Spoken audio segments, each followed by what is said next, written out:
As we proceed to investigate forms of knowledge that have come down to us from the past, we become aware that our forefathers had a tendency to group various types of phenomena without due consideration for the possibility of variant causes.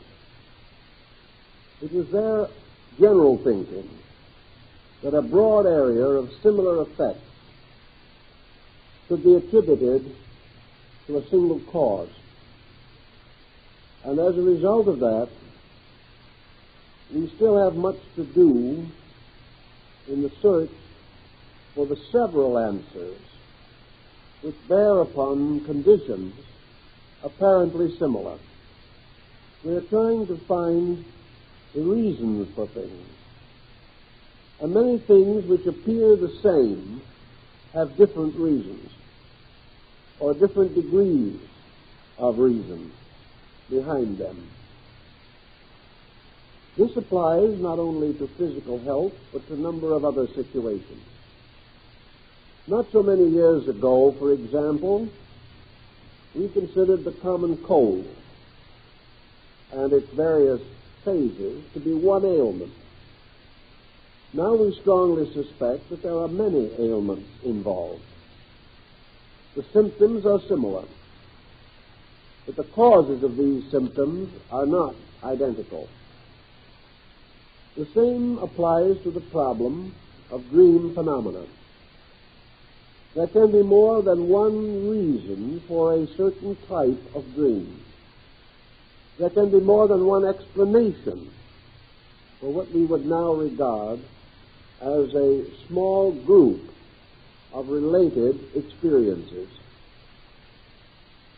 Therefore, when we come to consider the premonitional type of dream, the dream that seems to have within it a warning of some nature,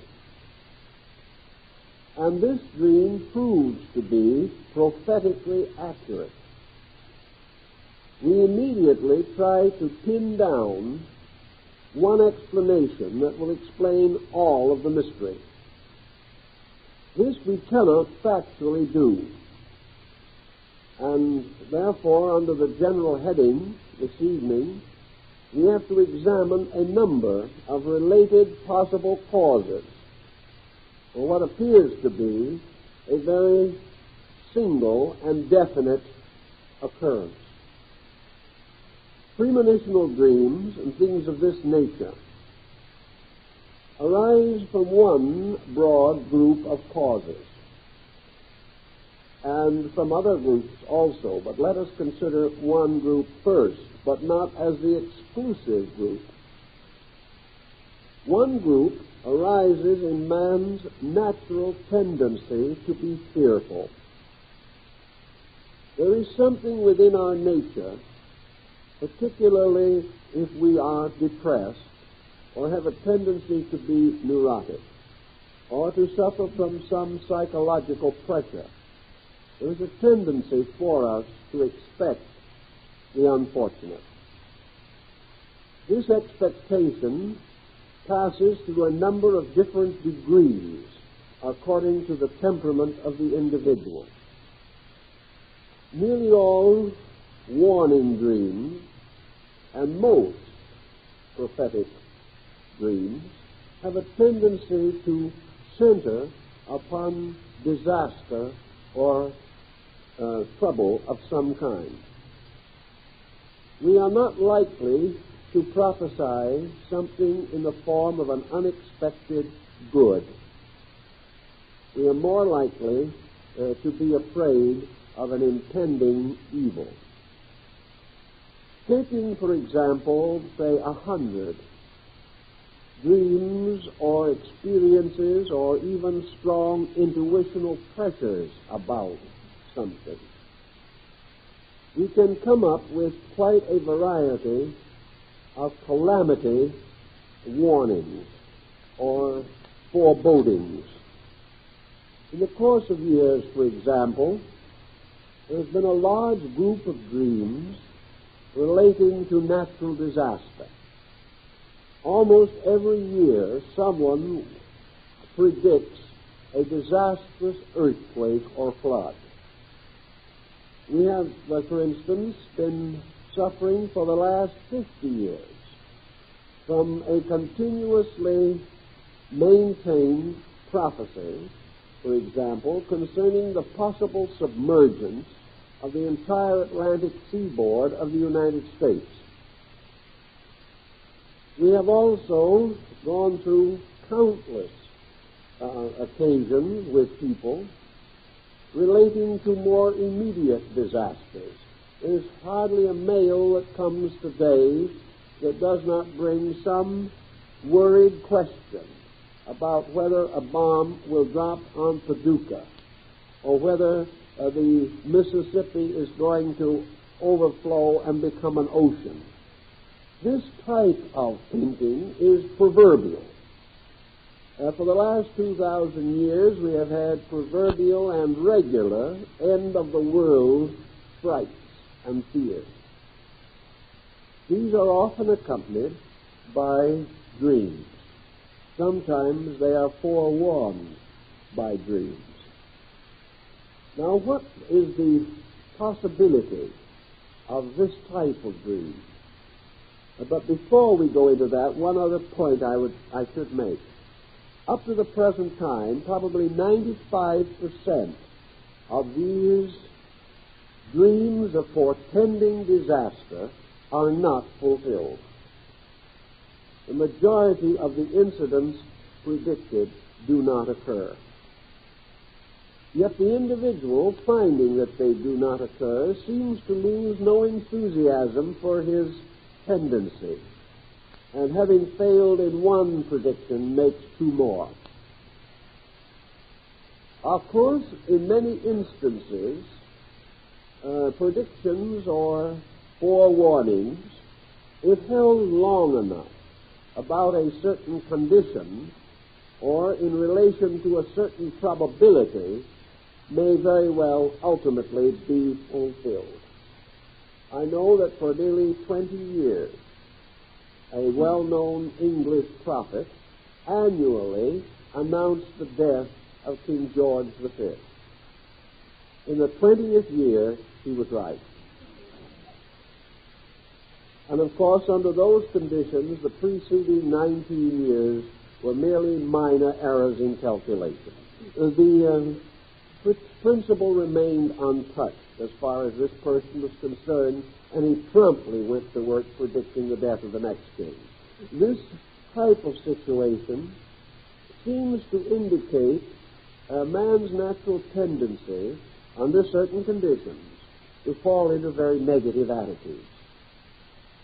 Now, we also must bear in mind that many persons coming under the influence of rather morbid statements may carefully nourish them and later release them as part of their own psychological pressure. We read something, we hear something, and because it is direful, it sort of clings to us because perhaps we have a slight tendency to the same attitude.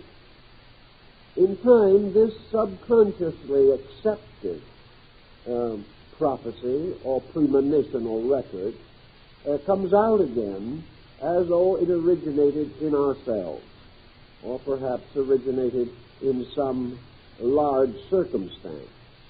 If it comes out as a remembrance of our original source of information, it makes no serious situation. But if it suddenly takes visual form and appears as a vision or in a dream sequence, it suddenly seems to be more important. The majority of this type of dream is not fulfilled. It represents, as we say, a tendency obviously psychological to have a sense of impending trouble. It can be based, of course, on broad generalities of life. The individual whose life has been troubled may broadly assume that his future will be troubled. And persons in various anxieties can precipitate these anxieties as formulas and become even more depressed as the result. I think, therefore, that we must assume that one cause or source of the so-called premonitional announcement of evil arises in our natural subconscious expectancy of trouble. And if we become less optimistic, if our own psychological balance is depressed in one way or another, this possibility of trouble is magnified and augmented. Another type bearing closely upon this one is that the individual develops some kind of a religious or philosophical fixation relating to the possibility of trouble, and that this fixation becomes too dominant in his own life. We know, for example, that medieval man was under the opinion that the world might end at any moment. And as various millennial epics arose, which seemed possibly to coincide with this thinking, these persons did have vision. They did see what might be considered the last judgment. They beheld mysterious spectacles in the air and in their own psyches, which looked like the end of the world. But this type of premonition arose very clearly from religious conviction, intensified by the corroboration of others of similar conviction, and even by the preachments of respected authorities. Thus, if a fear mechanism is implanted in man, he has a tendency to enlarge upon it, to become continually expectant toward some negative circumstance. This type of premonitional warning has really no essential validity. It simply is the individual interpreting circumstances from a negative point of view, or perhaps taking on some formula and working with it a little too desperately. We know, for example, that for a number of years, pyramid prophecies were attempted. These were based upon certain calculations that it was assumed had been incorporated into the structure of the Great Pyramid of Giza. And in measuring these various areas and combinations of mathematical patterns, efforts were made, or believed to be made, to indicate major changes in human affairs. Wars, disasters, floods, collapses of civilizations and cultures were based upon nicks, scratches, small holes, and varying grains in the stone of the wall of the inner passageway of the pyramid. Obviously, you had to believe the basic premise in order to read the story as the author explained it or interpreted it. But many people became very fearful over some of these impending possibilities, and fearfulness in turn, affecting the subconscious, caused visual occurrences in sleep, seemingly to sustain this particular point of view. Now, the juxtaposition of a premonition or a fear in relationship to world events means that in a certain percentage of cases, this type of dream would have a measure of fulfillment. If we expect certain things and interpret out of ourselves the intensities of world situations, something within ourselves, if it is only common sense, will indicate that many of our courses of action would reasonably lead to serious difficulties. We may therefore become fearful of things obvious and reasonable, and then dramatize this fearfulness in the shape of some impending or presumed disaster. There is a certain degree of fulfillment always, because if we predict that man will be in trouble, he cannot be wrong very long. He has a decided tendency to get into trouble, and it hardly requires a psychic perception to realize that many of our actions can only end in trouble. Thus, perhaps, we are secretly telling ourselves the kind of consequences that are inherent in our own actions.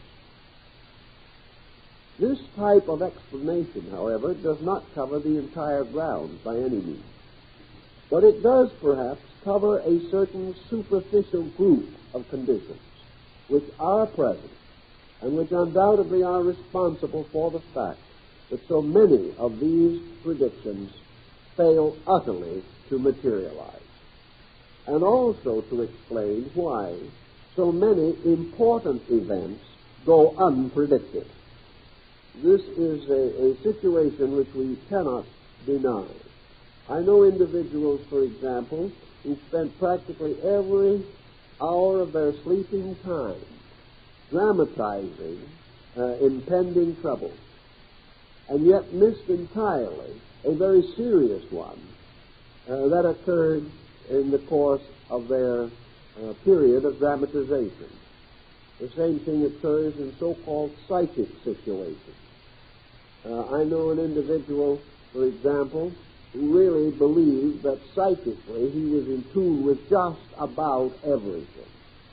He announced wars and pestilences and plagues and practically every type of disaster. But he was sitting in Long Beach when the earthquake occurred there, and he hadn't the slightest idea it was coming.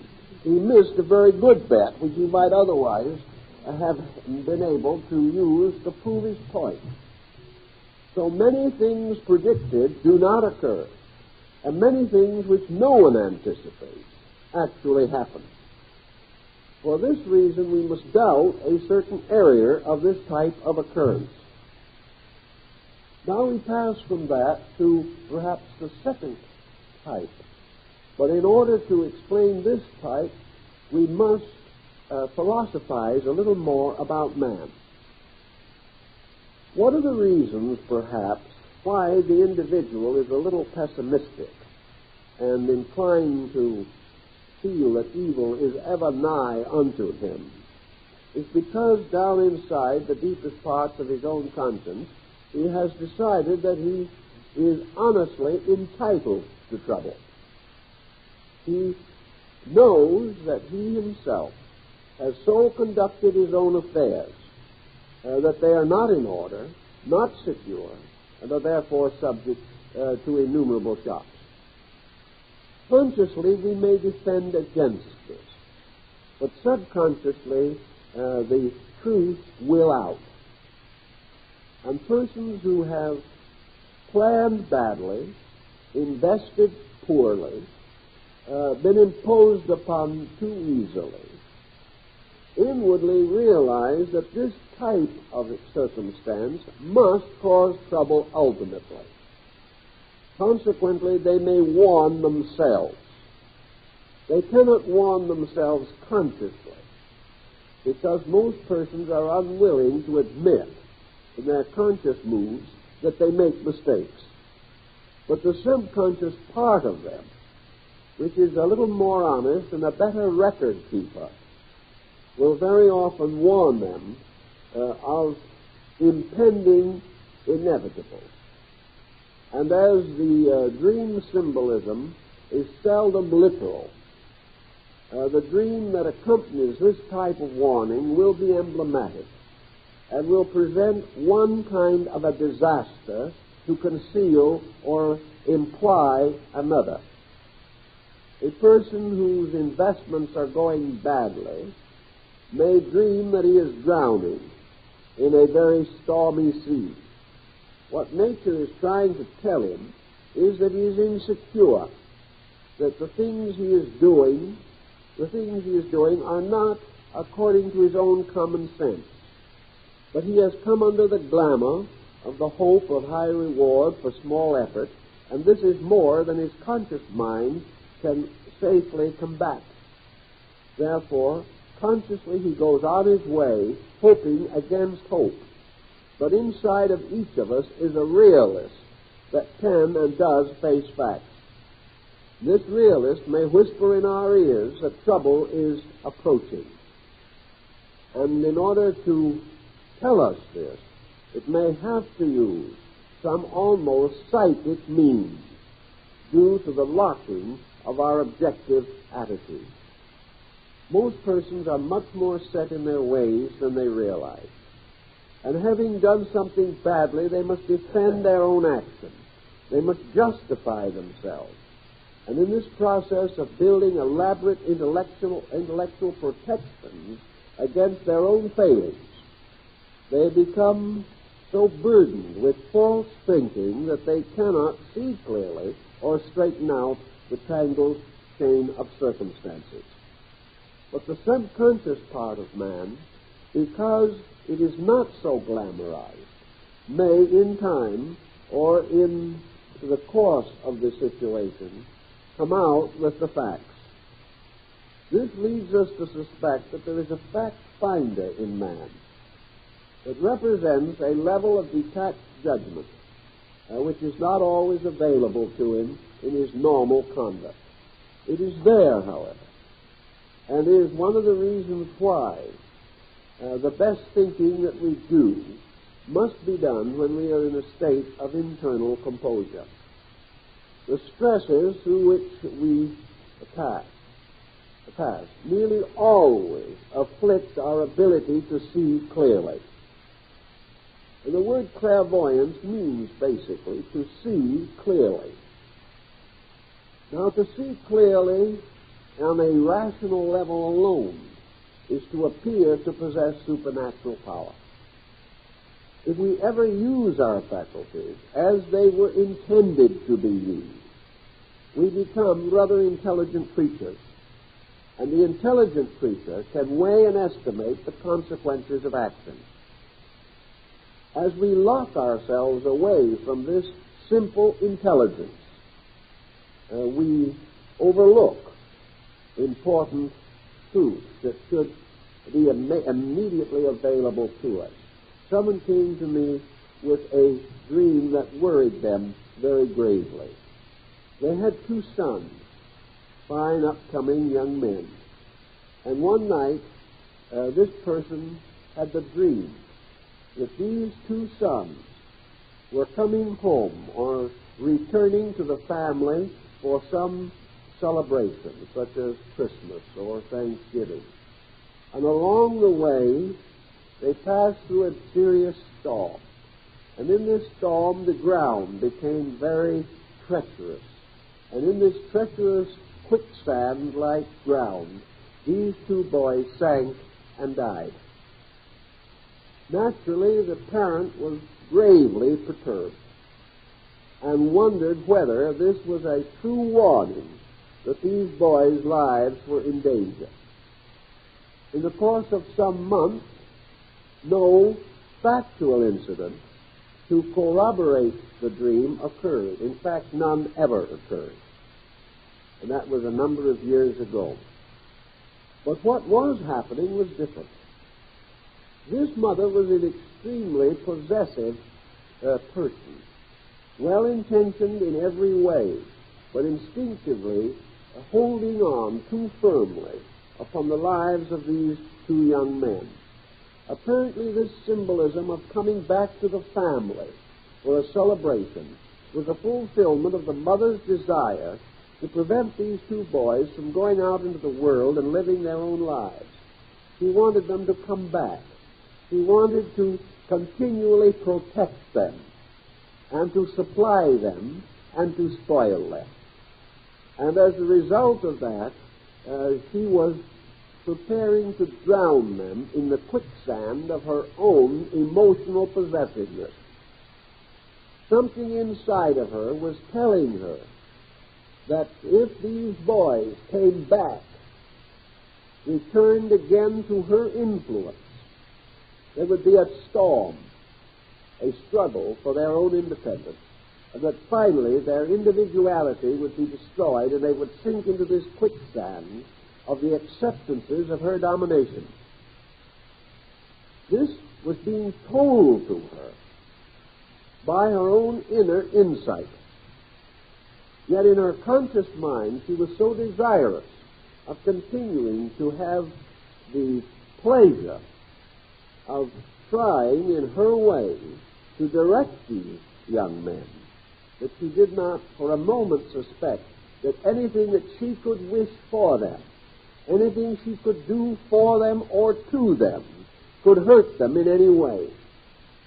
Yet she was on the very edge of causing them to lose their individual existence.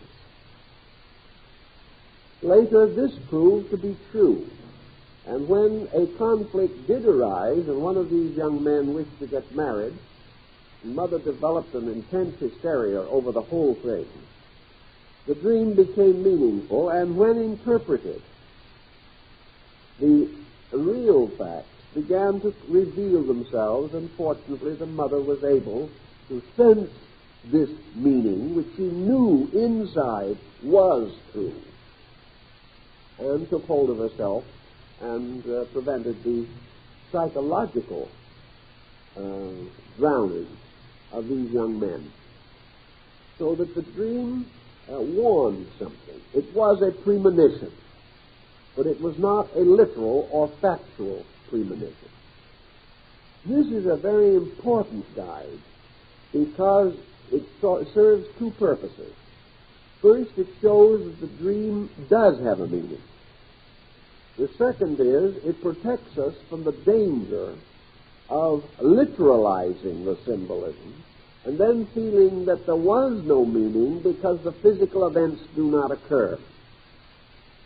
Just as the mass, the ill-fortune dream, simply signifies the negativeness in ourselves, so many particular dreams indicate our tendencies, habits, or things we are doing which are leading us into trouble. Most persons in the course of life sense when something is wrong. Yet in this sensing, they do not clearly analyze the situation and honestly react to it in a normal manner. They become highly defensive and protective. They bring out more and more energy to sustain their own purpose, thus hastening what the dream intimates as a calamity of some kind. If then we have dreams that relate to some emergency, to those around us, we should do very well to understand our relationship with these other persons, to discover, if possible, what kind of an adroit scheme we are holding in relation to those persons.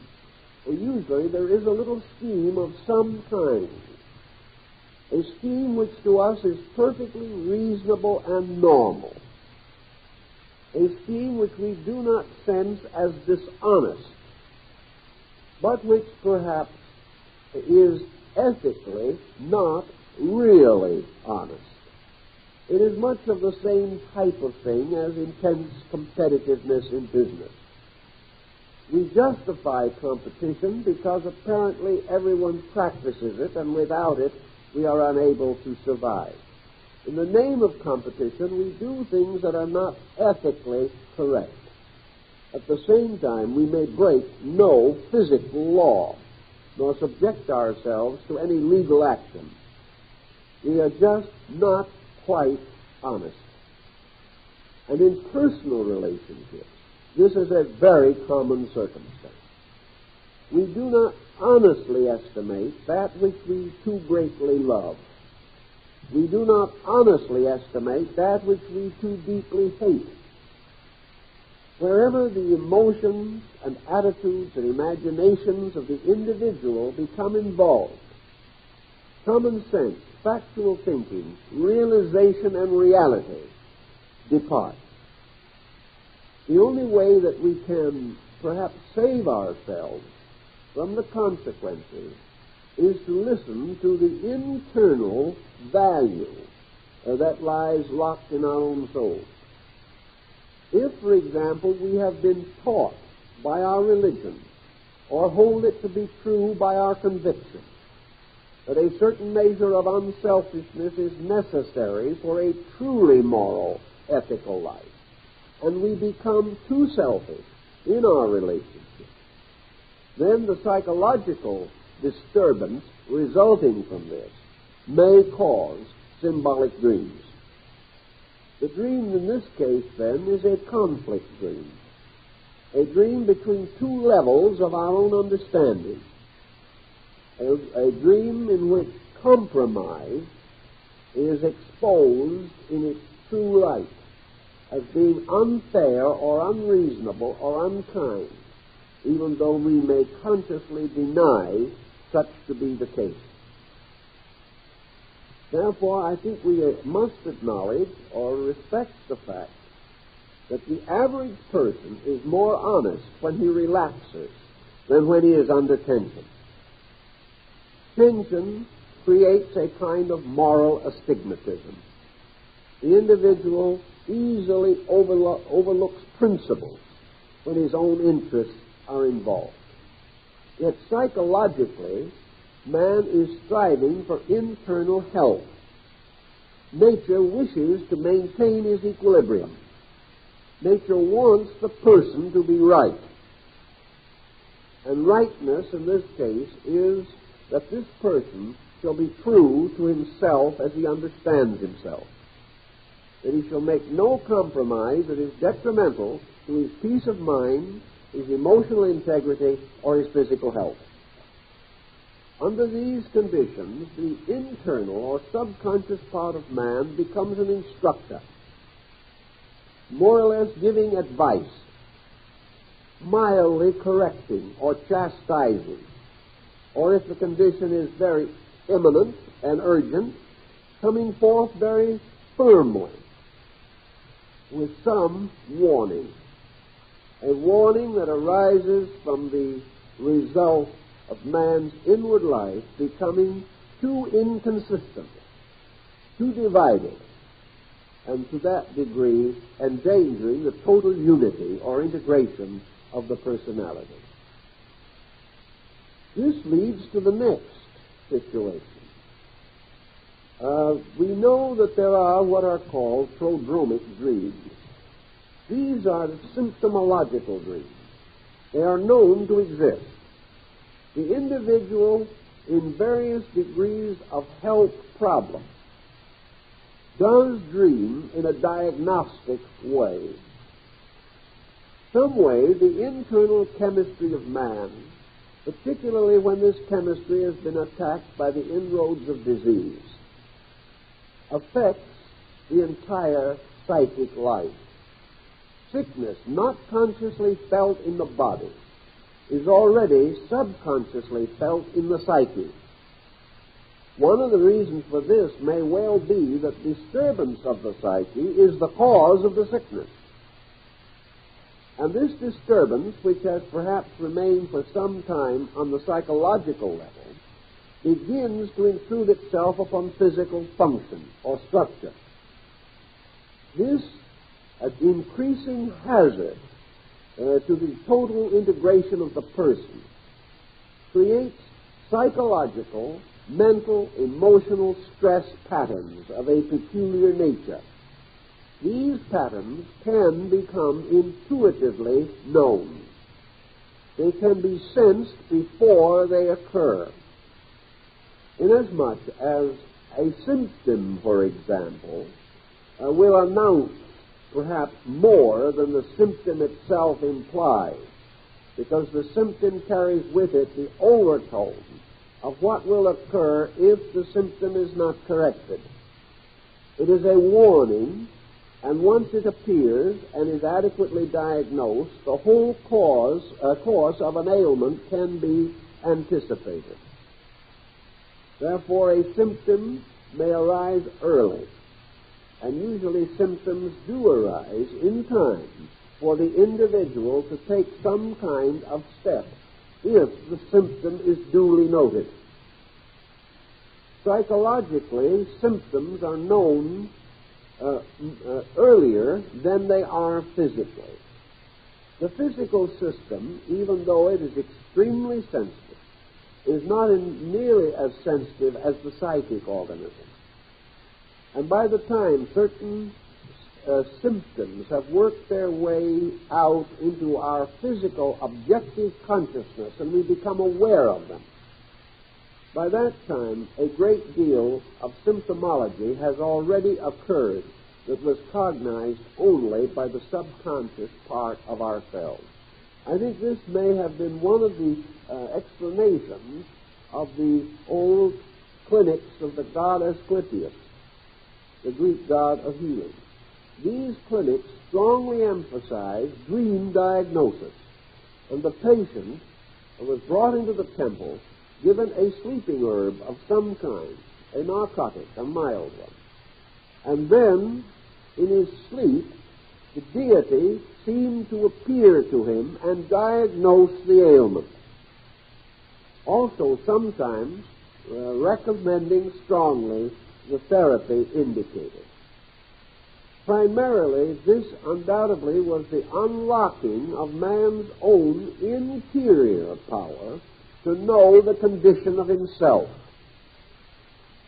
When this has to break through in dreams again, it may very well do so symbolically.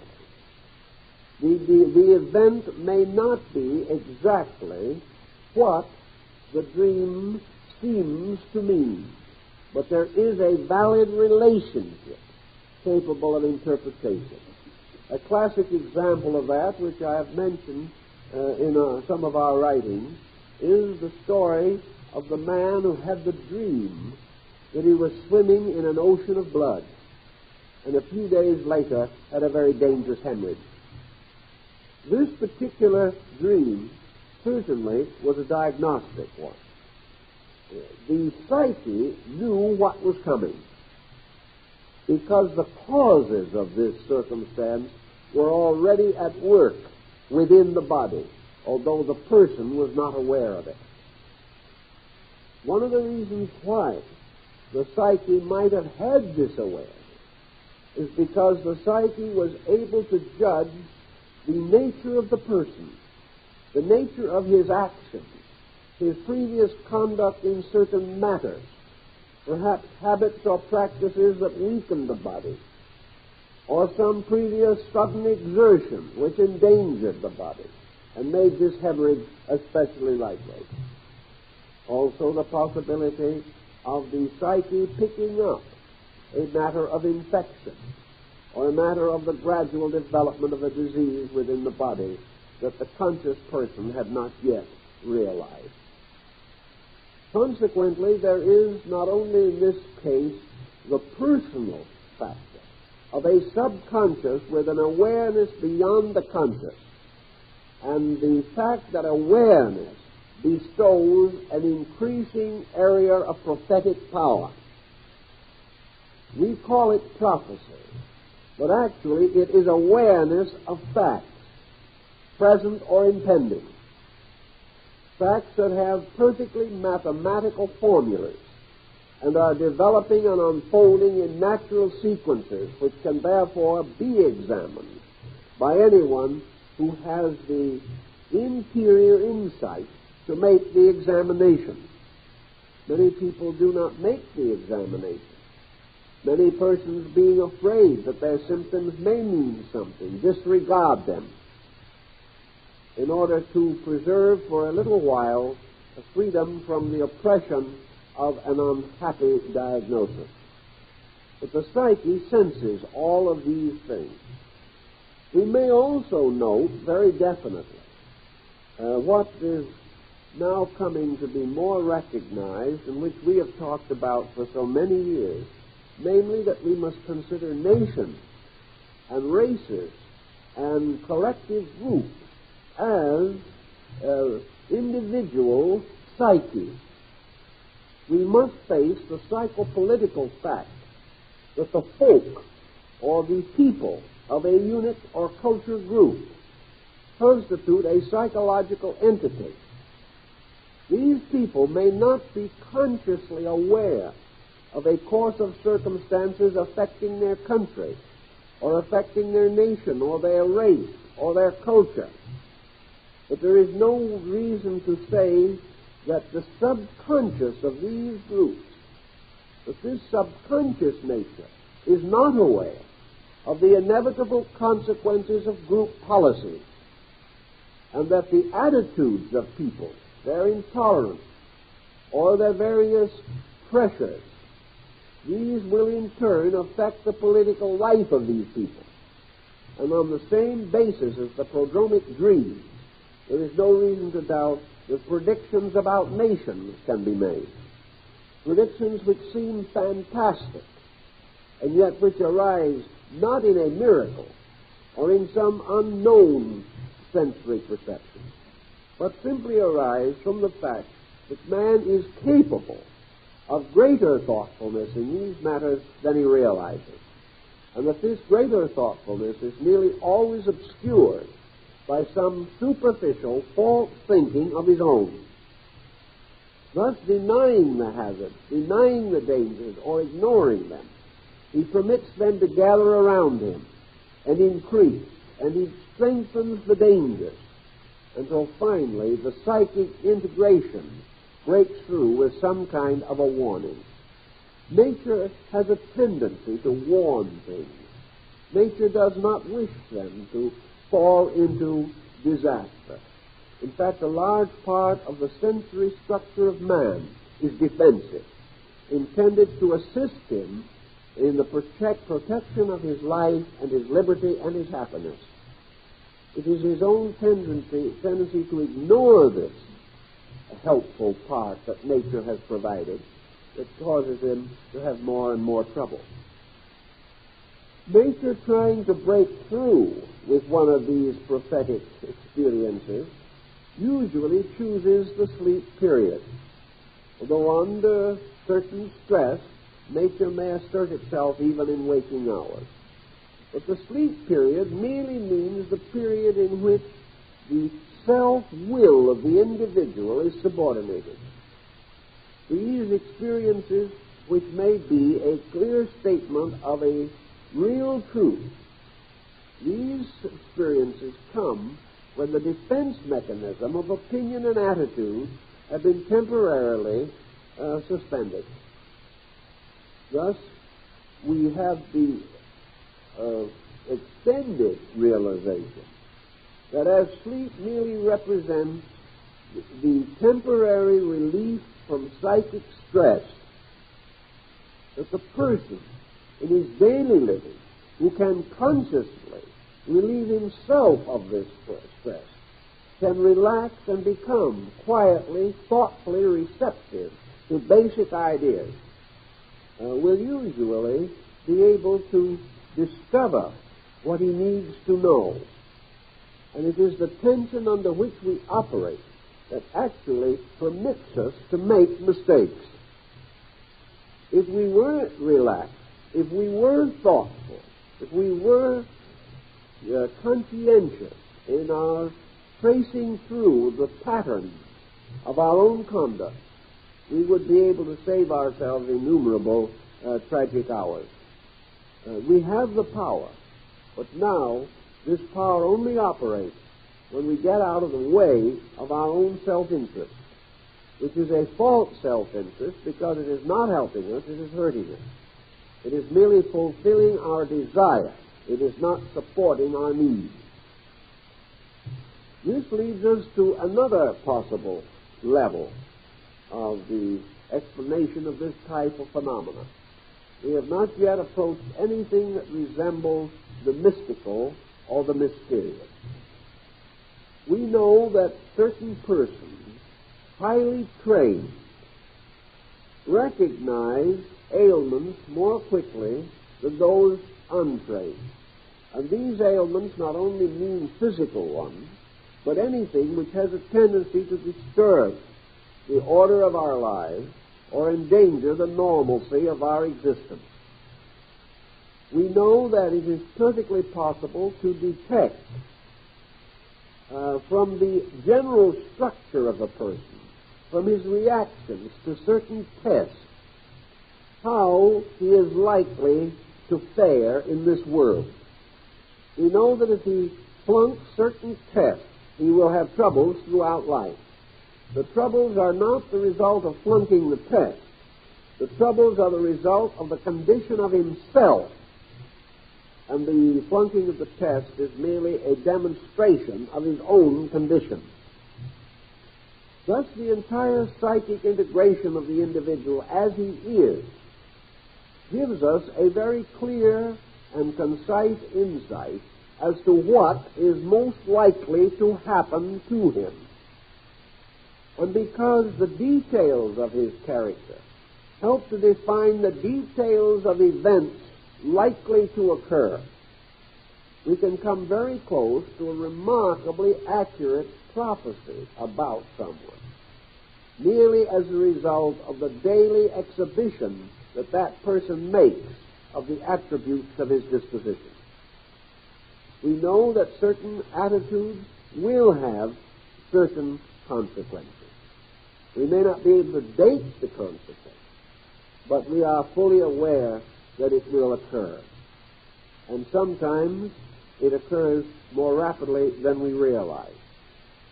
This being due in turn to the fact that often, because we are not greatly observant, we do not notice the symptoms until they are very pronounced.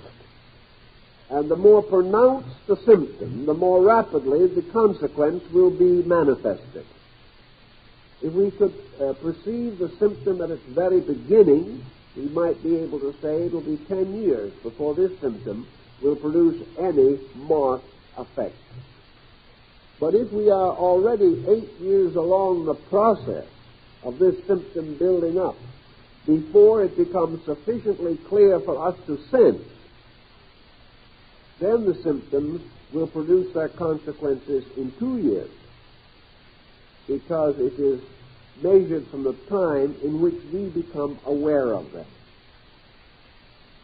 The most satisfactory solution to this whole problem, of course, and the lesson that it tries to teach us, is that we should search for these indications ourselves, that we should become as mindful as we can, not in terms of watching for impending trouble, but in becoming keenly aware of processes which can cause trouble, correcting them ourselves, and placing a long-range strategy in our minds. We so frequently forget that time passes rapidly. And an individual at 20, told that a certain course of action will make him ill at 40, is very likely to say, well, remind me at 39 and I'll do something about it. This is our thinking. After all, we have 20 years to do as we please, and then we can start a new strategy of some kind. So we do not give very immediate thought to remote happenings. But these 20 years go by with unbelievable rapidity, and suddenly that impending event has lived its life and has come to its fruition. And suddenly we are faced with it. By that time, it may have progressed to a degree we can do very little about it. This putting off of necessary changes in ourselves is a very false way to seek pleasure, happiness, or comfort, because these purposes of nature will undoubtedly assert themselves with almost mathematical finality. All these processes we sense. We are only now beginning to place them into the terms of a science. Only now are we permitting the things we have known and always known to have a distinct part in the regulation of our outward affairs. The process is still in its infancy, but we are gaining on it gradually. the psychosomatic relationship between certain policies and health, or the relationship between character and the probabilities, for example, of successful marriage, the relationship between inner maturity and our ability to direct the lives of our children, these things are certain and factual. But we are not always willing to face them. But subconsciously, they build up toward their own inevitable conclusions. Most of our psychic stress is due to this conflict between the surface purposes of the individual and the subconscious facts which are constantly trying to impress him, trying to come through into consciousness in order that he may take advantage of the truths that they reveal.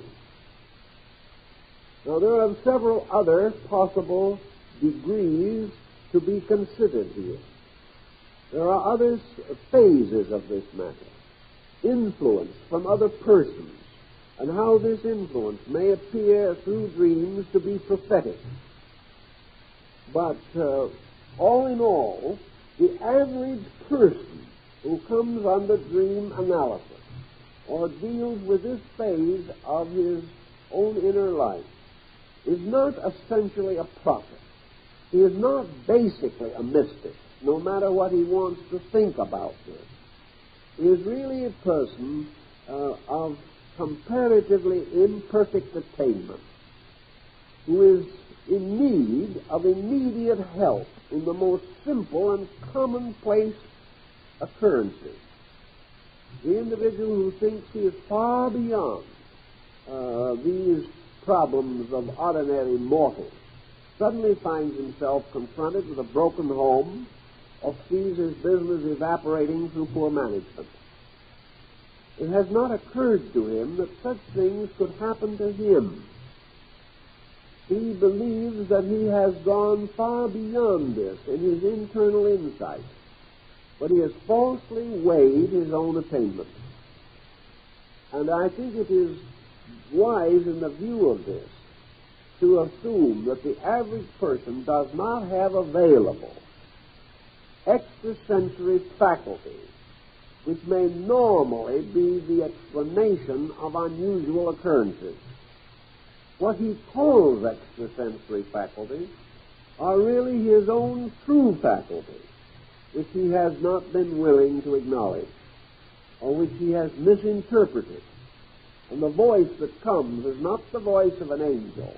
It is the voice of his own desperately afflicted nature, trying to correct him, trying to bring him in line with reality, trying to help him to find himself in the midst of erroneous conclusions about himself, which, if continued, would merely get him further and further into trouble.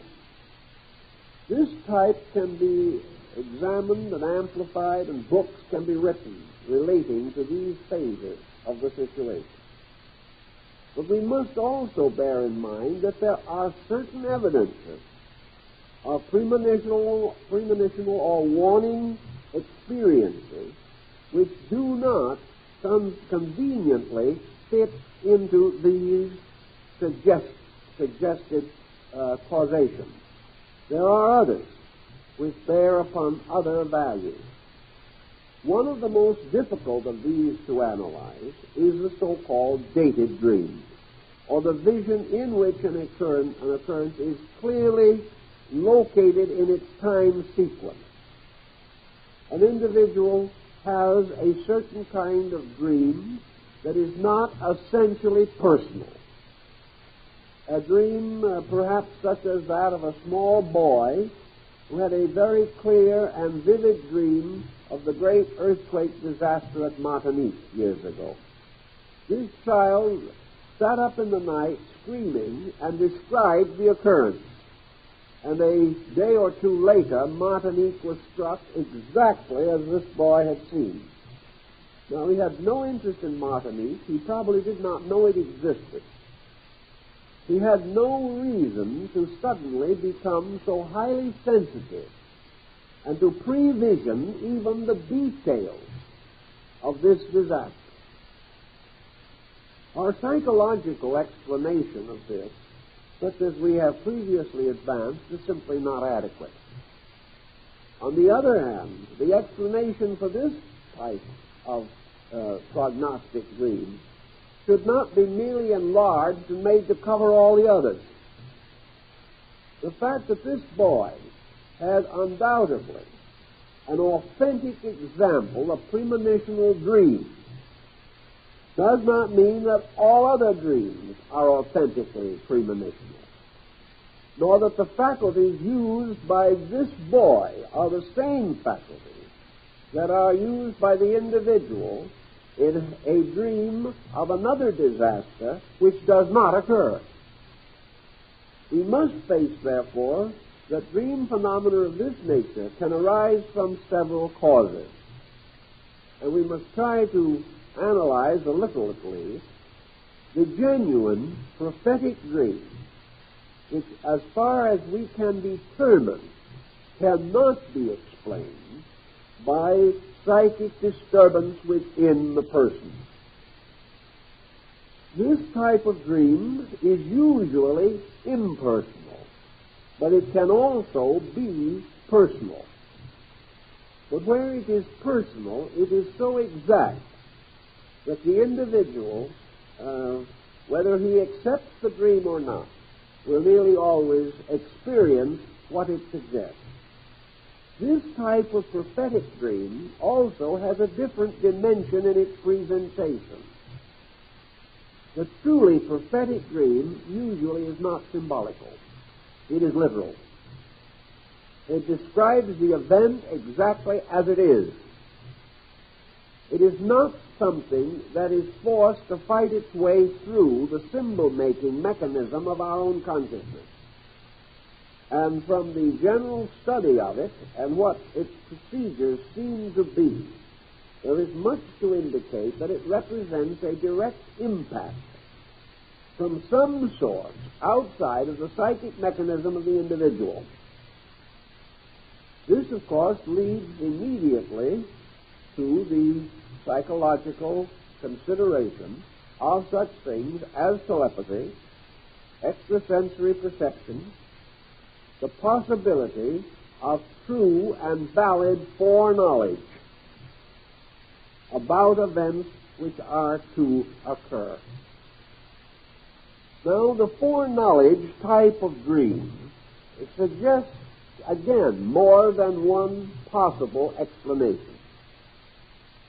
The foreknowledge type of dream can be like the one which we mentioned of the man who dreamed that he was swimming in the sea of blood, and the hemorrhage followed a few days later. Now, this is a microcosmic example, a little example, of a dream which was prophetic, though not entirely literal, yet so nearly literal that even the element of blood appeared as a clue to the entire situation. This has to mean that in the life of that person, his own inner consciousness had become aware of a situation that was impending. Therefore, there must be, the planets do not cause the disaster, but they precipitate it. Just exactly as a person under a certain type of stress may have a long enduring tendency to a thrombosis. This thrombosis could occur or can occur anytime once it is established as a probability. Yet the occurring of the thrombosis can be determined from a horoscope, because the situation which precipitates it must involve some stress or strain, some immediate situation that precipitates into fact the long-existing tendency.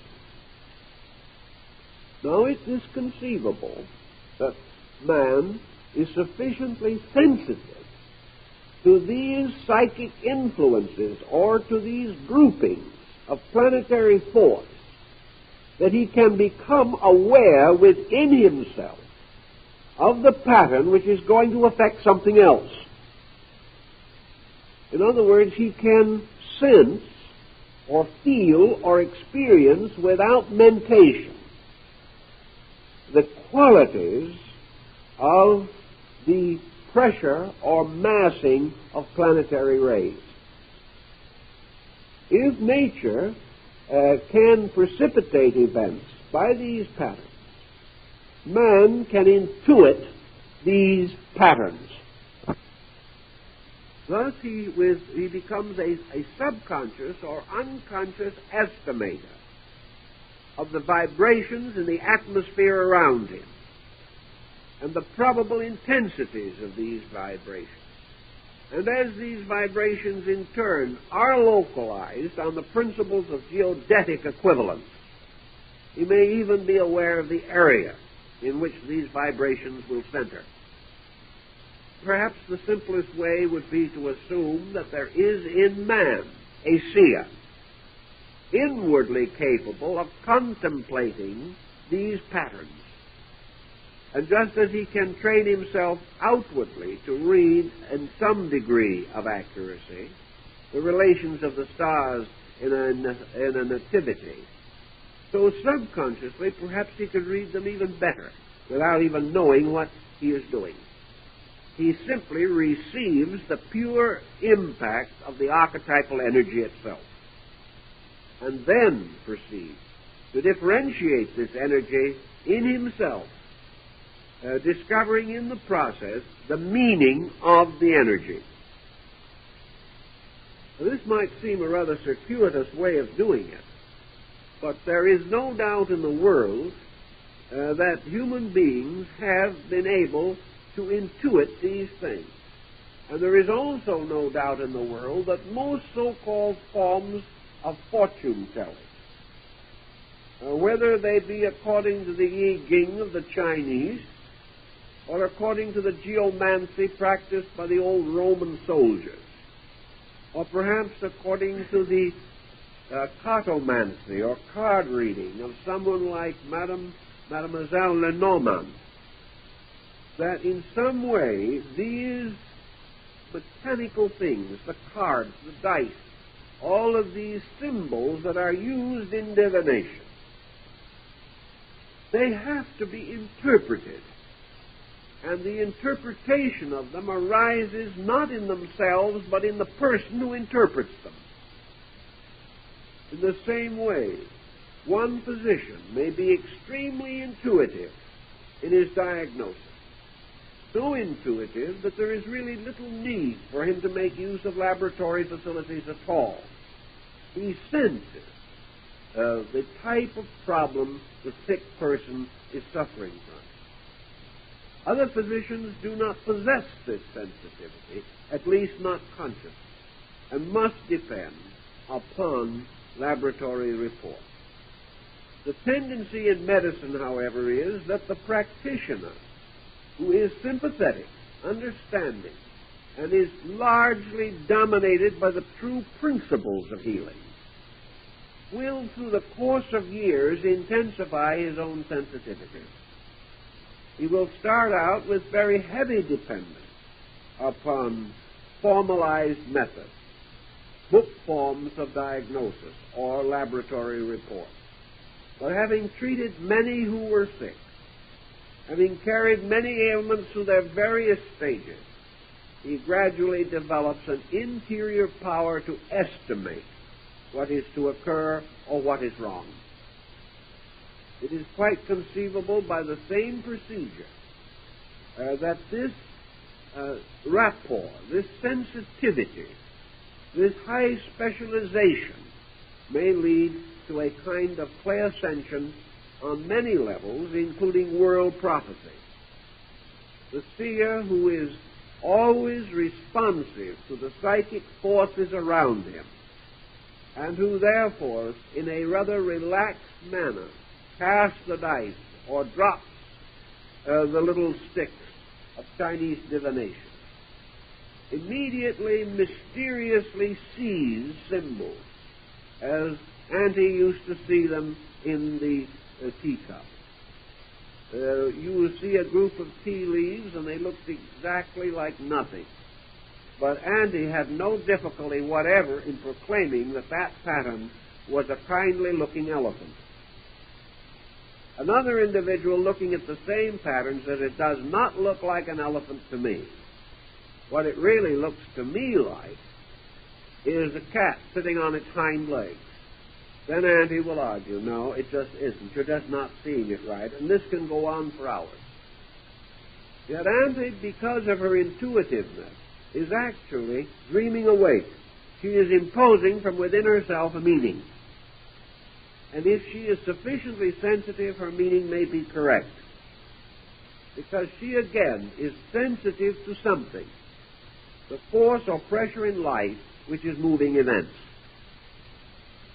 This means that there must be, and there is, in nature, as in man, some pattern which can be diagnosed. Nature cannot be merely blind forces moving blindly. If such were the case, no prediction could be made.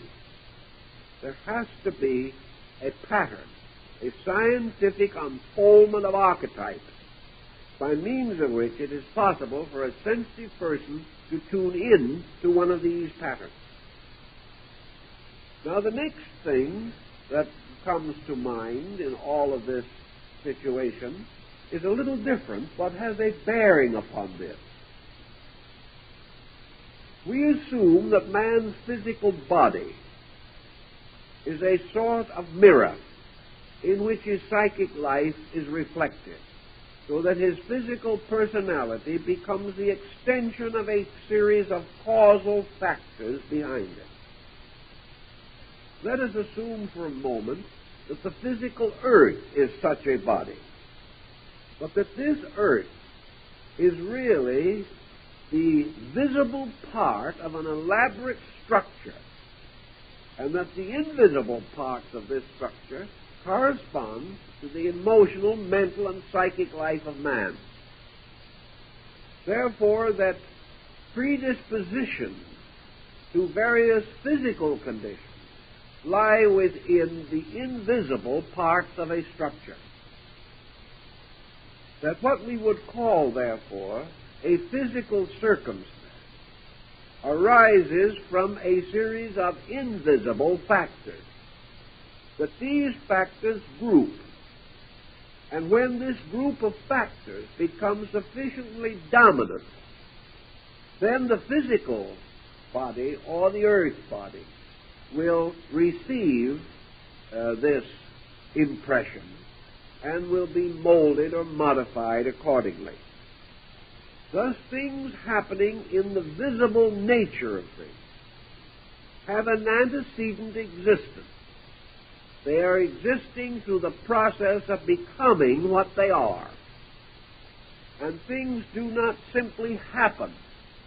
They are motions of values moving into a precipitate state. They are gradually intensifying and intensifying until they become factual or dominant in the material world. Let us use another parallel for this. An individual develops a habit. This habit is a kind of luxury of his thinking or of his emotions. He starts out perhaps with a pretty decent disposition, and then he begins to fall into a habit meaning a non-resistance to some negative factor in his own personality. And first thing you know, he nags a little. Well, anyone can nag a little. Most people do. Most persons who never gain reputation for nagging have occasionally indulged in it. But this particular individual found also within his psychic nature a tendency to be habit-ridden. And the nagging, which might have only been very occasional in another person, produced immediate results which seemed to fascinate this habit-prone person. He nagged a little, he got what he wanted, like a child. This individual found that when he kept on pressing himself or his point, other people said, oh, well, let's do it his way if he wants it that way. So, he won. Well, having won by a negative action that is not especially meritorious, and having a natural tendency to be habit-ridden, this person really developed into a first-class nagger. At first, they nagged once a year. A little later, they nagged once a month. A little later still, once a day. And finally, all the time. Finally, they could no longer turn it on or off. It was no longer an expedient nagging. At the beginning, the individual nagged just at the times when it would do him the most good, or thought it would.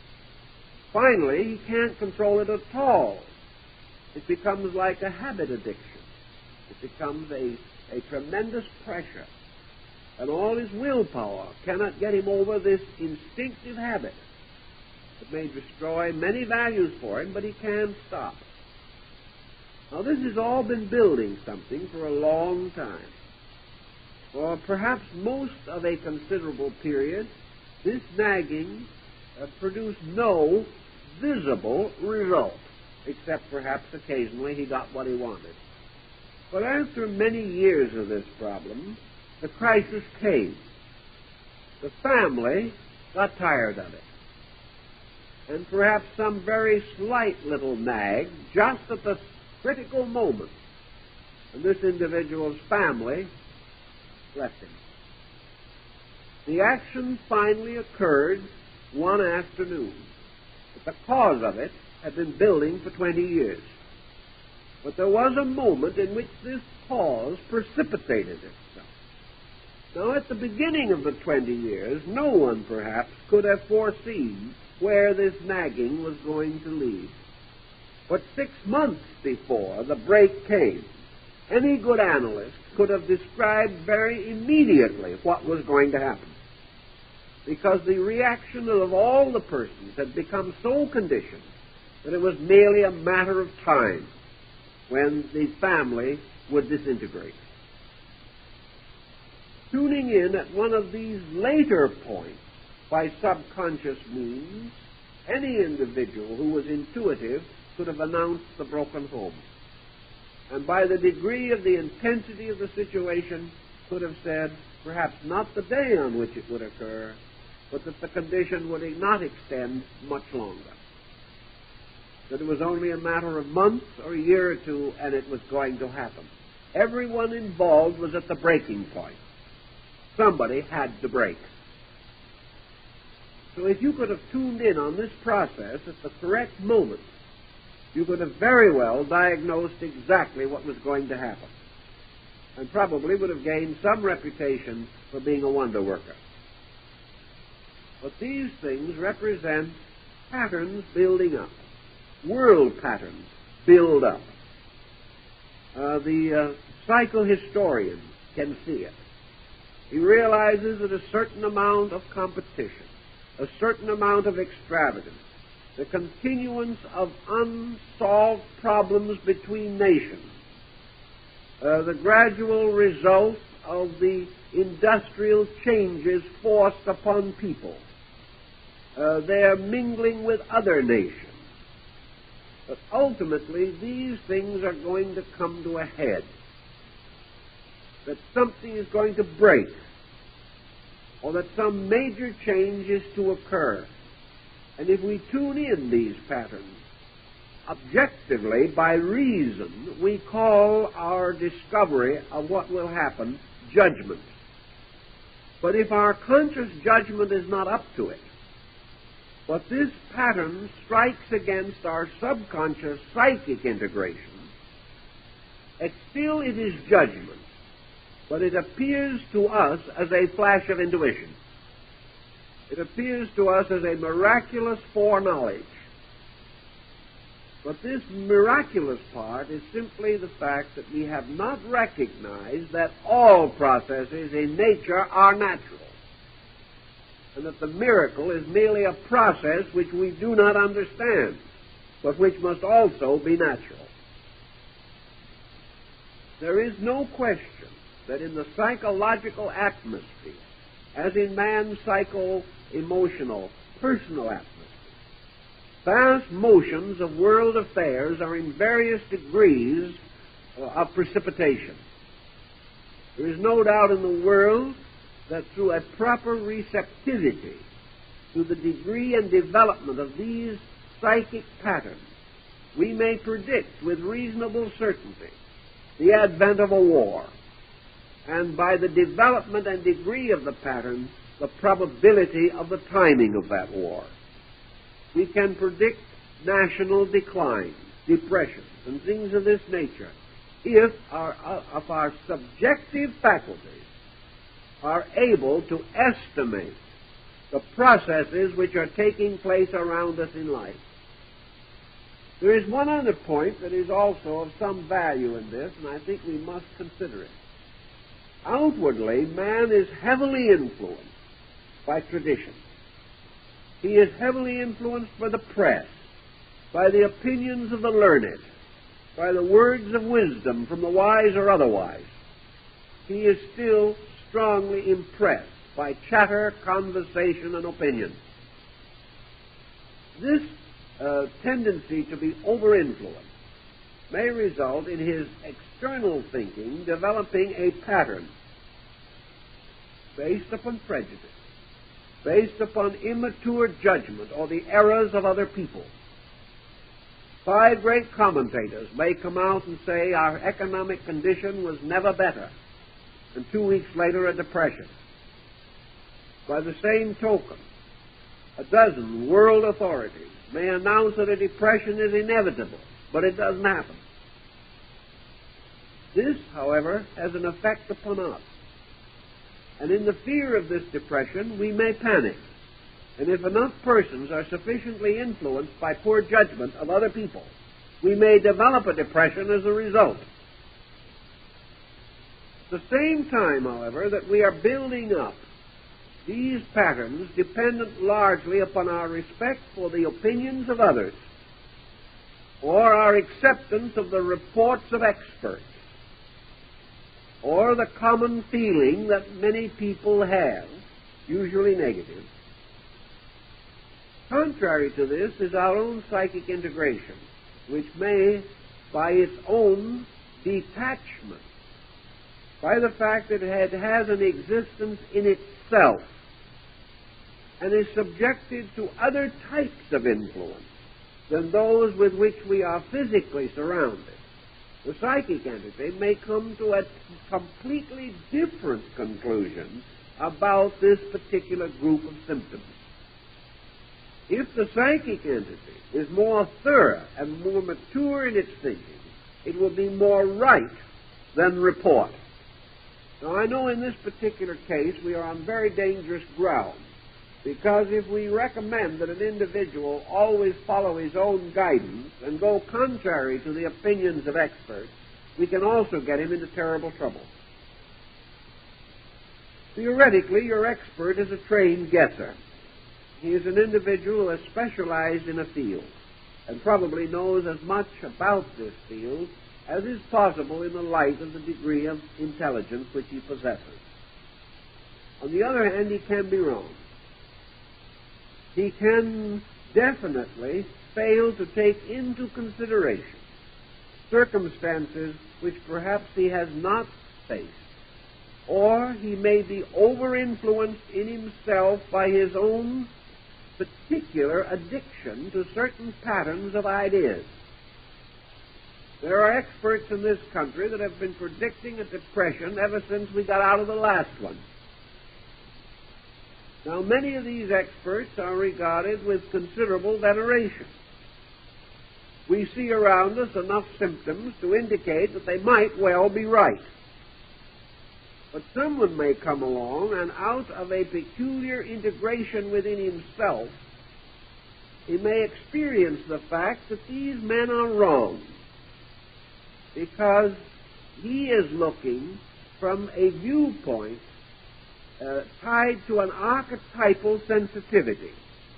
And he is free from the fact that predicting a depression can also become a habit. And therefore, the individual falls into a situation in which he does not react to judgment, but reacts to prejudice. Under these situations, the inner life of the person, if it is well integrated, can anticipate more wisely than an expert by the process of intuitional recognition of value. Just exactly as I know a case that occurred in which the person engaged in hiring help and labor along a railroad in our Southwest was a very expert personnel man. He had been very successful in estimating the personnel that he employed. One of his laborers, a very common laborer who had never estimated much of anything, was an old Indian. One day, this personnel man hired a person as a bookkeeper. The Indian did not know what a bookkeeper was, probably. But after this man had enthusiastically hired this other man, the old Indian laborer who had been walking and standing around walked up to the personnel man and he said, "Excuse me, you have just hired a thief." So it proved to be. The Indian was nearer right than the man who had had many years of successful experience. The Indian had sensed something. He had an intuitive faculty, perhaps belonging to his people. In any event, he was right. He had felt and known more than this other man who was working upon, to a degree, working upon his former success. He had a little bit overestimated his own ability. These things happen. Children have these flashes of judgment that are wiser than the parental mind. They are not too common, but they do occur. And individuals living in a world in which things seem to be moving in one direction can suddenly become aware that this motion is false and that the facts are moving in an opposite direction. Such can result in an intuitional state. But all such intuitions must depend upon the fact that there is something to intuit. There has to be some reason, some process, some formula, some pattern existing to which the individual can attune himself. If nothing else, there must be a very highly skillful pattern within the nature of the thing about which he has a prophetic instinct. He must be able to experience something that tells him which way that event is going. And it has to be going that way, whether it appears to be or not. Then there is a religious conviction about this situation that certain prophecies are sent by divine power, that the individual, for one reason or another, will become an agent, as were the prophets of Israel, to warn the people of some event or condition which the celestial powers intend that man shall know about and later experience. Therefore, that the prophetic sense is given by God to certain persons to be used in the service of God by those persons. This is a matter of very attenuated theological conviction. That such can happen, no one can question. That such does happen, we are not too sure. But there certainly appears to be a time or a condition in which vision or insight is intercessional. That it comes as though to save a situation that is utterly beyond man's ability to control. Therefore, that a sudden insight must be imparted. We know also that periodic expressions of such insight are recorded in the development of peoples. Periodically, nations, races, clans, groups become deeply involved in some situation which could have desperate results. And in these larger collective patterns, the prophetic factor is often introduced. The emergency seems to produce a prophet, and this prophet becomes the instrument of warning. He becomes the one who seems to be intended to lead a group of people out of a disaster and into a better condition beyond it. Very often this type of prophecy is of extraordinarily detailed nature and was anciently held to be a power bestowed by the gods. Many of the older writers discussing this type of prophetic power held it to be the particular province of oracles, of anointed priests, of mystics, of heroes, and of divine beings sent into the world as instructors of men. Many scriptural writings contain prophecies. Many of these prophecies are described as originating in visions or in dreams, as in the vision of Ezekiel, or the visions of John on Patmos, on Jacob's vision of the ladder. These things seem to have been imposed upon man by a superior power for a particular purpose. And this purpose having been fulfilled, these prophets prophesy no more. That such a situation can be considered, we do not doubt. Whether this actually means that the individual receives these admonitions from deity directly, or whether beneath the psychological layer of the human personality there is a truly spiritual core, and that what might be termed the great vision, the vision for the healing of nations, the vision of the restatement of basic truths which man must re-experience or perish, whether these very deep roots are not perhaps linked to the spiritual power of man himself, who as a being participating in the divine nature may also participate in the omniscience of that nature, which is the condition of a spiritual all-knowing. Here I again get into a little trouble, because immediately everyone is going to feel that his mystical experiences come right from that core. But usually further searching indicates that this is optimism. The type of person or individual that has these extremely powerful spiritual revelational experiences, the type of person is nearly always strangely outstanding, strangely linked to destiny. And in this revelation that comes, also comes the dedication to the ministry of that need, a dedication that frequently leads to martyrdom and at least to years of patient and unselfish toil. The great vision comes to the dedicated person, not to the individual of uncertain life and means. And if the vision does arise from these tremendous subjective depths of man's spiritual nature, this vision or this experience becomes, for all purposes, an inevitable happening. The individual cannot resist it, and whatever it decrees, that he must do, to the complete elimination of himself if necessary. Such a deep, profound insight can never be followed by trivial action, can never be followed by the individual merely telling it to his friends and then go on as he was before. This type seems to be a breaking through of consciousness for a destined purpose. And this purpose is clear and continuous, and the consequences of it are universally benevolent.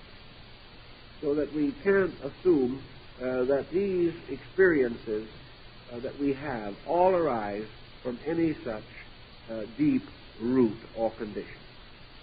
Now, those kinds of dreams which might normally or naturally arise from telepathy probably do arise from that cause. And your extrasensory band will explain a number of dreams, such as the individual dreaming one night that his father is dying and receiving a telegram the next morning saying that the father has passed on. This type of dream is almost certainly a psychical sympathy. It is the kind of strange rapport that we find among identical twins. Many explanations have been given. The two most valid ones, as far as I am able to consider, are first, the psychic sympathy of blood. That this mysterious magnetic thing that we call blood is highly individual. That it descends also in families that have a psychic rapport through the magnetic field of the blood, therefore have a certain contact with others involved in this blood descent. The second answer is that the psychic field of the individual is also a kind of blood, and that the psychic fields of persons related by blood or of great attachment of another kind, in which a powerful sympathy binds them together. This is the sympathetic concept of Paracelsus, that this powerful sympathy makes them aware of what occurs to each other, that each becomes aware of what occurs to the other. Now we may say many persons having such apparent sympathy are still not aware of these occurrences. 3 children are involved when a parent dies. 2 of them are not in the slightest aware. The third has a prophetic dream. The answer here seems to lie in the sensitivity of the one child and the ability of that child to interpret impulse into a dream phenomenon, perhaps a more psychic internal attachment than the others possess, or some peculiar relationship by which they were the ones who had the impression. Where, for instance, a thing of this nature occurs, it is almost certainly a problem of telepathy, or any dream that is based upon some form of knowing that depends upon someone else knowing or doing. Therefore, any dream which can be explained by a transference of thought is probably best considered on that level until we go further. But this explanation should not be held as dogmatic, for it is possible that in this so-called telepathic area of dreams there may be a dozen subdivisions with various factors involved in the transmission of the dream impulse. Clairvoyance also is different from thought transference, or the generally termed extrasensory band, in that it may possibly involve, and sometimes does involve, occurrences happening at a distance to which the individual has no known psychic relationship. The person, as in a dream traveling in another land, may become aware of things happening in that land, or may see events which might not have any particular personal bearing. But if these events are occurring at the time of the dream, or the event follows the dream closely, then it is quite probable that such a relationship exists. If, however, the event has not occurred, if the event does not coincide with the dream, but still happens ultimately, then pure clairvoyance, or the ability to see or to know a thing at a distance, will not answer the question. Many of the American Indian medicine priests have the power, according to their own belief, and is testified to by the experiences of their people, of being able to locate game or to locate herds of animals at a distance. The old priest would simply, in his own terms, sit down, quietly meditate, and send his consciousness up and down the wilderness and find those herds. This, however, does not consist of a prophecy. Someone hearing him tell where the herd is later might say that he is prophesying that it will be there. What he has actually done, according to his own teaching, however, is that he has been there and seen it there. Therefore, that he has been able to project consciousness. This projection of consciousness may be consciously recorded, not as a journey to the herd, but as a visualization of its location. It may come in a vision or in a dream. Most of the wisdom of the old priests, most of their instruction, most of their discoveries were recorded in the dream sequence form, because the inward experience broke through to their outer consciousness in this way. The same is true of this type of dream as many other similar experiences, that they are most likely to be recorded in the interval between sleeping and waking. Man sleeping most heavily in the first 2 or 3 hours of rest is not so likely to have the visions occur or the dreams become consciously received during these first hours of heavy sleep. The most common time of the dream or the mystical or metaphysical experience is therefore near the end of the sleeping period, which would correspond to the early pre-dawn hours in the life of most persons. And the majority of mystical or meaningful dreams occur between about 4 in the morning and sunrise. During this time, the consciousness is sort of suspended between the sleep and waking state, and is slowly drifting toward waking. And there is a neutral time, apparently, at equilibrium between sleeping and waking, during which the dream can be not only inwardly experienced, but the person retains an outward conscious awareness of the dream. Being somewhat awake, we are able to remember it. Being somewhat asleep, we are able to have it. And the combination is the recorded dream. Other dreams probably were occurring during the deeper hours of sleep, but unless they are pressureful enough to break through and cause the person to awake, he is not likely to keep a very long record of them. This is probably also the reason why he has a tendency to forget them, unless they are peculiarly intense.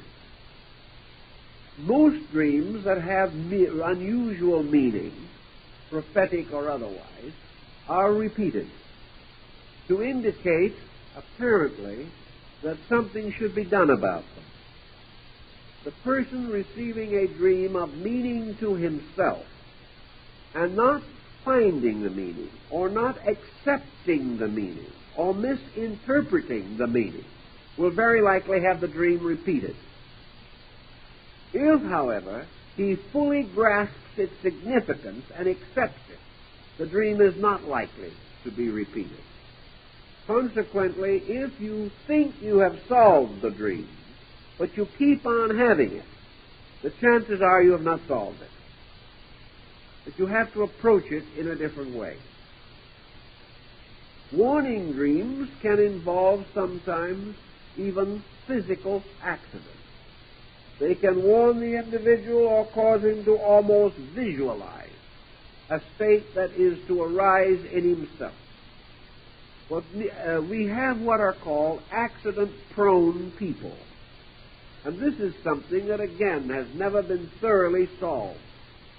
But there is something that seems to indicate that even a so-called sudden accident emergency is not just merely fortuitous and isolated incident. The accident-prone person has within himself a susceptibility to certain occurrences. This susceptibility is the result of some peculiar characteristic of his own nature, and the dream may frequently symbolize this proneness to a certain type of incident. I've known persons who were under a very heavy problem of being accident-prone, who have had as many as a dozen accidents in one day. They were none of them very serious. Maybe once the person hit the thumb with the hammer, perhaps a little later slipped and fell, a little later reached to an upper shelf and threw out a sacroiliac, and so the day went. It was just one of those days people like to forget about. Yet this type of accident-prone sequence has a meaning. It has to arise in some symbolic pattern of personal intensity. The accident-prone person is at the time out of adequate control of his own reflexes. Therefore, he doesn't stop soon enough. He doesn't move slowly enough. He doesn't skillfully guide the nervous reflexes. He is out of the immediate integration of his own reflexes. Now, in the cases involving certain types of incident in dreams, a chronic state of being out of control will produce a whole series of accident situations to which the individual is prone. The next day, if he gets better control of himself, he may find the tendency fade away. But all other things being equal, we know that the person who is nervous is most likely to be accident-prone. And we know that the person who goes to sleep in a highly nervous state is going to have certain experiences more clearly than a person who sleeps in a relaxed condition. And nature, always trying to straighten things out, warns the sleeping person who is tense that he is in an accident-prone condition. And the dreams may take the form of accidents. Perhaps the accidents in the dream do not take place, but the accident tendency will cause other occurrences that can later be psychologically, symbolically associated with the dream. A man rushing headlong down the street in the dream comes suddenly to the end of the road and falls off into a vast depth in which he struggles hopelessly and finally wakens in a cold sweat. Nature is telling this individual that his psychological procedure is panic, that he is rushing headlong into a situation. Now, what the situation may be may have nothing to do with a paving situation or the end of a street. But nature is reminding him that his tension can cause him to fall into disaster. Nature gives him these continuous warnings. Nature will give the alcoholic warning. Delirium tremens are a form of such warning, namely that the alcoholism has reached an acute state, and if something is not done, it will threaten both the mind and the physical health. But the warning comes in the form of seeing something that isn't there. Now, it is not when man under alcoholism dreams of the proverbial snakes that Riley saw, according to the poems of James Whitcomb Riley, it does not mean that the person with this dream is going to be bitten by a snake. It means that his alcohol tolerance has been exceeded, and that therefore the dream is symbolical of a situation that is destroying him. The symbolism takes traditional or mystical form, but the warning dream always warns us that in some way we are out of integration, and that the continuance of this state will prove disastrous. There are very few persons who ever dream of dying. They may dream of being dead, but not of dying. Very few persons in dreaming of a disaster remain asleep until the disaster is consummated. Usually the struggle to save themselves at the last minute wakens them, and they are never quite certain as to the outcome of the dream. This again is prodromic, that the individual who becomes awake escapes the vicious or disastrous pressure of the dream. The dream is therefore, by its own nature, never fatalistic. It is, however, powerfully indicative. It tells us what may happen, but it does not complete the incident as far as our own experience is concerned, always appearing to imply that if the individual who is passing through a dream tragedy can struggle into the state of awakeness, he can dissipate the nightmare. He can get out of the situation, which is a highly involved psychic pattern. Therefore, nature is telling us always, when we want to get away from some dismal or horrible situation, wake up. For the very process of waking breaks the strange tension of the dream. In the same way, the process of waking becomes the process of awareness, of suddenly being certain of certain things, understanding them, knowing them, becoming awake to our own mistakes, awake to our own folly, awake to our own needs. When we wake up from a mistake, we also break the pattern. And nearly all prophetic dreams bearing upon the life of the individual, if they are of the nightmare quality, involve this escape by awaking, which is almost a statement of philosophy. It is truly a statement of Buddhism, that the dream becomes the symbol of the entire mirage of existence, from which the individual awakes, and in awaking escapes from the tyranny of psychic process. All these things mean that certain dreams, many dreams, have meaning. That many dreams in general indicate the direction of events. That some are derived from certain clairvoyant factors, others from telepathic factors, others perhaps from an acute judgment, some being also the pressure of our own eternal and inevitable self-demand, some being the stamping of the psychic nature's own directive upon our lives, some the meaning of ourselves coming through to us, others in turn the obvious effort to point out that a direction, if continued, will prove fatal.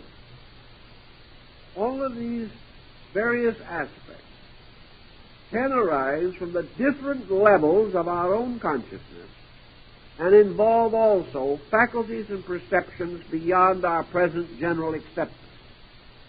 Thus, the sleep-dream phenomena is not as simple, I do not think, as many people believe it to be.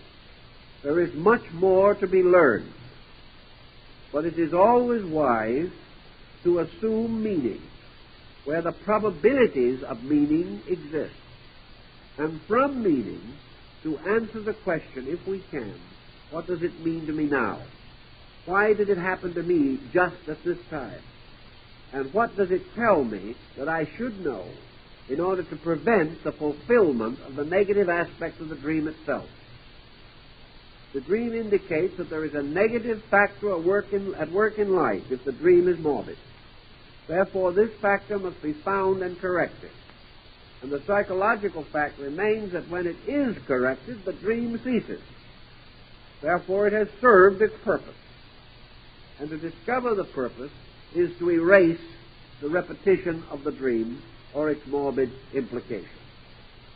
So these things we all have to work with, and a little self-analysis and study may produce not only interesting results, but actually will enlarge the general knowledge of the field, so that each person in this area, because it is not well developed, can make personal discoveries that have meaning and can perhaps ultimately assist in the directing of the research mind into the channels necessary for the fuller explanation of dream phenomena.